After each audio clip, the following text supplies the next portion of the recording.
Bé, és una seqüència d'obres. Parlen una mica de l'última exposició que es va veure al Puntal de Banyoles de la Fundació Lluís Coromina. Era una altra estètica, un altre tipus d'imatge, on es parla sobretot del món femení. El món femení no com a dona concreta, sinó com a part femenina que totes les persones en aquest món tenen. El que s'entén per part yin, el cervell dret, l'hemisferi dret del cervell. Allà on hi ha la intuïció, on hi ha la compassió, on hi ha la misericòrdia, on hi ha la protecció, on hi ha... Perquè penso que és un moment que això ens fa falta en aquest món per equilibrar una mica el sistema. Llavors cada quadre, d'alguna manera, el que intenta és obrir a altres realitats. Que la persona que miri allà li obri portes cap a un altre lloc, que tampoc sé exactament on és ni quin pot ser, però sí que, com que jo crec que l'artista té...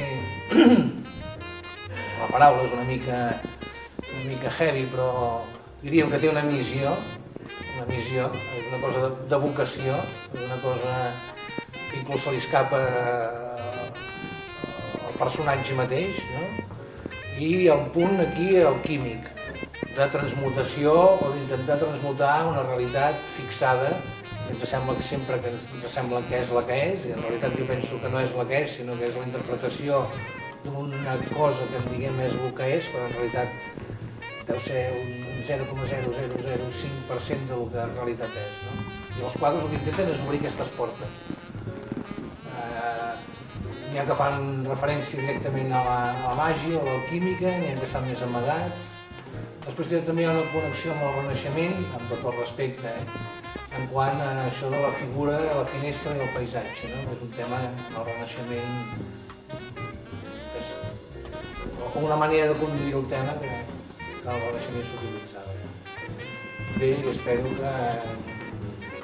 que vingueu a veure les exposicions, no només la meva, sinó el cicle que ha engegat Palou de Revardit per fer exposicions. Jo sempre els dic que han de tenir una certa qualitat, això de la qualitat sempre és discutible i ara no toca parlar-ne, però han de mantenir un nivell d'exposicions perquè siguin un pol d'atracció en un moment que no hi ha llocs per exposar per als artistes. N'hi ha dues que m'han agradat molt, i una d'elles que té un títol explícit del cèlebre Love Supreme d'en Coltrane. És una vinya borda que es veu quan t'asseus a xerrar amb en Pep allà on té l'estudi.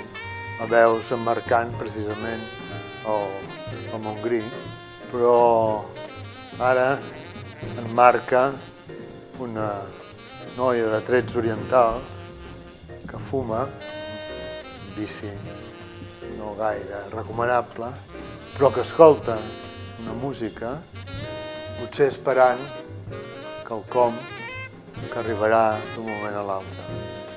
I, òbviament, el que escolta, amb aquests auriculars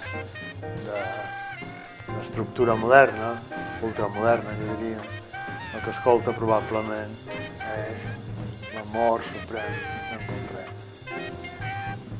Tenim un paisatge, el Montgrí, tenim boscos, Sant Priscle, que és el que veig de casa de matí, el que matí a la tarda, i veiem una figura femenina fent equilibris. Fa equilibris en el fer diari. El fer diari vol dir la feina, els fills, si n'hi ha, els pares, les mares, els marits, que sigui. I fa equilibris a la ment, que més que la ment serien l'esperit. Aquí estem fent equilibris com podem, en el fer i amb l'inconscient, conscient, i està representant una mica això. Hi ha un cel una mica allò a lo greco, no? No és tenebrista ni tremendista, però és un cel gris, el que passa que hi ha aquestes obertures que s'intueix el sol darrere, no? Però ella, en aquest fer, en aquest buscar l'equilibri, té quelcom de fe vull dir de confiança. Hi ha una confiança, no està patint. El que passa que l'equilibri, clar, els daus aquests es mouen. Aquests daus venen a ser els 7 xacres, la pila que ens manté aquí lligats en aquest món. Estan desordenats de colors i bé, és una mica l'explicació d'aquest equilibri. Després hi ha el punt vermell, que sempre el faig servir, sempre o quasi sempre. El punt vermell per mi és la unitat, és allà on tot comença, on tot acaba, és lo innombrable, és lo etern, és allà on tornem i d'on sortim, és matemàtica perfecta i bé, i després aquí hi ha un mar o una aigua, és aquesta cosa d'estar líquid, estem entre